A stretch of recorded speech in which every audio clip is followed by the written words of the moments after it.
ಜಾತ್ರೆಗೆ ಹೋಗಿಲ್ವಾ? ಯಾವಾಗ? ನಿನ್ನ ಹೆಸರೆಂತ? ಸುವೀಕ್ಷಾ. ಸುವೀಕ್ಷಾ. ನಿಂದ? ಸುವಿನ್. ಸುವಿನ್.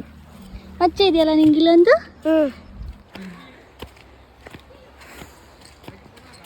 ಮಾತ್ರ ಹೋದಷ್ಟು ಗಮ್ಮತ್ತಿತ್ತು.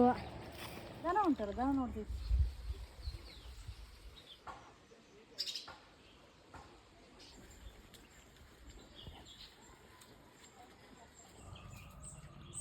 ನಮ್ಮನೇಲಿ ಚಂದ್ರಪೇರಳೆ ಇದೆ ಆಯಿತಾ, ನಾನು ತೋರಿಸ್ತೀನಿ. ವೆಯ್ಟ್, ಬಟ್ ಲಾಸ್ಟ್ ಟೈಮ್ ತಿಂದಿದ್ದೀನಿ ನಾನು ಇದರಲ್ಲಿ 2. ಇವಾಗ ಇಲ್ಲ, ಕಾಯಿ ಇದೆ.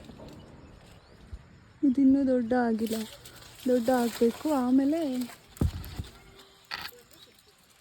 ವಿಡಿಯೋ ತೋರಿಸ್ತೀನಿ ನಿಮಗೆ ಆಯಿತಾ.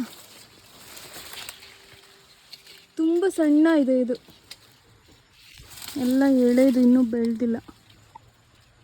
ಬಟ್ ನನಗೂ ಗೊತ್ತಿರಲಿಲ್ಲ, ಅಮ್ಮ ಹೇಳಿದ್ದು. ನಮ್ಮ ಮನೇಲೂ ಚಂದ್ರಪೇರಳೆ ಹಣ್ಣಿದೆ. ವಾ ಸೌಮ್ಯ, ಗಾಡೆ ನೋಡಿ, ಇಲ್ಲೊಂದು ಹಣ್ಣು ಸಿಕ್ಕಿದೆ. ನಾನು ಇವಾಗ ತೋರಿಸ್ತೀನಿ. ಸಣ್ಣ, ಇಷ್ಟು ಸಣ್ಣ ಕಾಫಿ ಗಿಡದಲ್ಲಿ ಆಲ್ರೆಡಿ ಮಗುವಿಟ್ಟಿದೆ, ಕಾಫಿ ಮಗು. ಇದು ನೋಡಿ, ಇಷ್ಟು ಸಣ್ಣ ಗಿಡ ಆಯಿತಾ, ಪಪ್ಪಾಯ.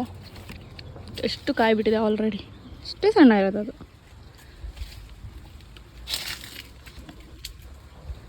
ಇದು ಒಂದ ಬಂದರೆ ನಾವು ತೊಗೊಂಡೋಗಿ ತಿಂತೀವಿ, ಇಲ್ಲ ಅಂದರೆ ಹಕ್ಕಿಗಳು ತಿಂತಾವೆ ಅಷ್ಟೇ.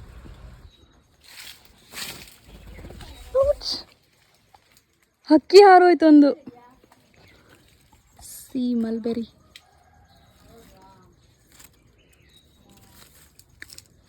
ಇದಕ್ಕೆ ನಾವು ಏನು ಹೇಳ್ತೀವಿ ಗೊತ್ತಾ? ಕೆಲವೊಬ್ಬರು ರೇಷ್ಮೆ ಹಣ್ಣು ಅಂತ ಹೇಳ್ತಾರೆ, ನಾವು ಇದಕ್ಕೆ ಅಂಬರ್ಲ ಹಣ್ಣು ಅಂತ ಹೇಳ್ತೀವಿ. ಫೋಕಸ್ ಆಗ್ತಿದೆಯಾ? ಅಂಬರ್ಲ ಹಣ್ಣು. ಕಾಯಿ ಇರುವಾಗ ಈ ಕಲರ್ ಇರುತ್ತಾ, ಮೀಡಿಯಮ್ ಹಣ್ಣಾದಮೇಲೆ ಈ ಕಲರ್ ಇರುತ್ತಾ, ಫುಲ್ ಹಣ್ಣಾದಮೇಲೆ ಈ ರೀತಿ ಆಗುತ್ತೆ. ಹಕ್ಕಿಗಳಿಗಂತೂ ಖುಷಿನೇ ಖುಷಿ ಸಮ್ಮರಲ್ಲಿ, ಅದು ಮಲೆನಾಡಲ್ಲಿ ಎಷ್ಟು ಖುಷಿ ಆಗ್ಬೋದು ಅವುಗಳಿಗೆ.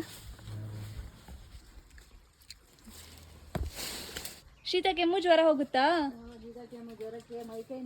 ಮೈಕೈ ನೋವೆಲ್ಲ ಹೋಗುತ್ತಂತೆ ಇದ್ರದ್ದು ಕಂಚಿ ಹುಳಿ ಸಾರು ಕುಡಿದ್ರೆ. ಬಟ್ ನಾವು ಹಾಂ ಹೋಗುತ್ತೆ, ಎಲ್ಲ ಕಡಿಮೆ ಆಗುತ್ತೆ.